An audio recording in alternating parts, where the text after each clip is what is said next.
Caramoor is the legacy of Walter and Lucie Rosen. They purchased the Caramoor property as a country retreat in 1928 with the intention of building a Venetian-style mansion as a summer home. However, the following year, the Great Depression took hold of the nation and the Rosens set aside their original plan. Instead, from 1929 to 1939, they gradually converted farm buildings on the estate into a home filled with the decorative and fine art objects and complete rooms from Italian palazzos and important manor houses Mr. Rosen acquired during their travels in Europe. The Rosen House is unique in America for both the scope of its decorative art objects and for the 15 complete period rooms from Europe. Walter Rosen was an avid collector. Lucie once said, referring to their collection, "Walter collected all of this, and then he collected me." The collection includes Renaissance paintings, Asian sculpture, jade pieces, tapestries, European furniture, and other decorative pieces. But most of all, the Rosens were deeply connected to music. Walter and Lucie were both accomplished musicians. They built their home to showcase their art and to accommodate their musical evenings with professional musicians and friends. Walter was an accomplished pianist, and Lucie became an expert on the theremin, the very first electronic instrument invented in the late 1920s by Russian scientist Leon Theremin. Lucie became Theremin's student and patron, and by 1935, she made her official New York debut recital in Town Hall.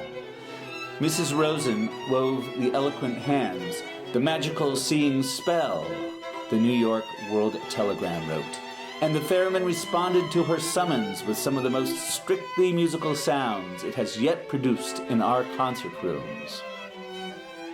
Lucie traveled the world concertizing on this unusual instrument, commissioning many new works written specifically for her.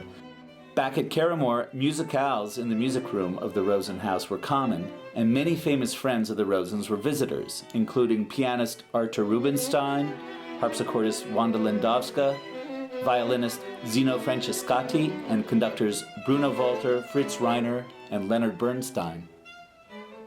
When their only son, Walter Jr., was killed during World War II, the Rosens resolved to preserve the musical heritage of their estate for posterity, and in 1946 they established public concerts under the name Friends of Music of Westchester. Concerts were originally presented in the music room and the Spanish courtyard of the Rosen House. In memory of their son, they decided to preserve Caramoor for future generations as a foundation for music and art, and a summer music festival was soon born. After Walter Rosen died in 1951, Lucie Rosen continued to expand the festival.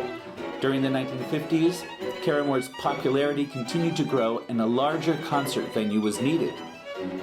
Lucie decided to make Caramoor available for more of her music-loving friends by creating the Venetian Theatre in 1958. The inaugural concert featured the great contralto Marian Anderson. Performances are still presented in all three venues: the intimate and acoustically exquisite music room, the magical open-air Spanish courtyard, and the acoustically ideal Venetian Theatre. The Rosen House was opened to the public in 1971, 3 years after Lucie Rosen's death. 40 years later, the Rosen House is now undergoing a scholarly re-examination, beginning with the archiving of its historic materials. Caramoor staff and historic consultants are now reviewing the Rosens' written correspondence and records.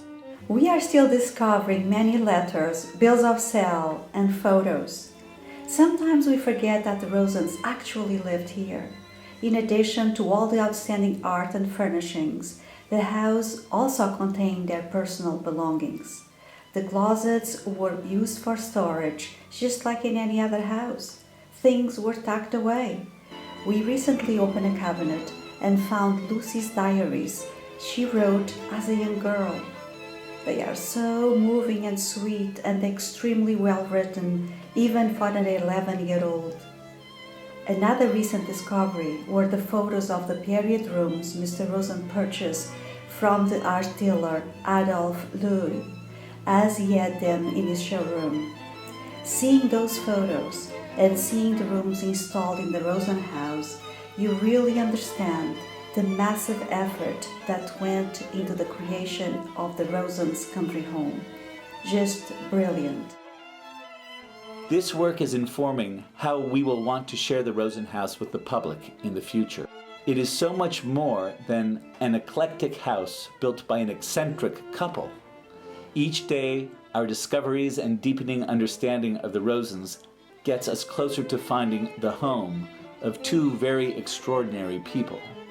As it turns out, it's much, much more than just a house.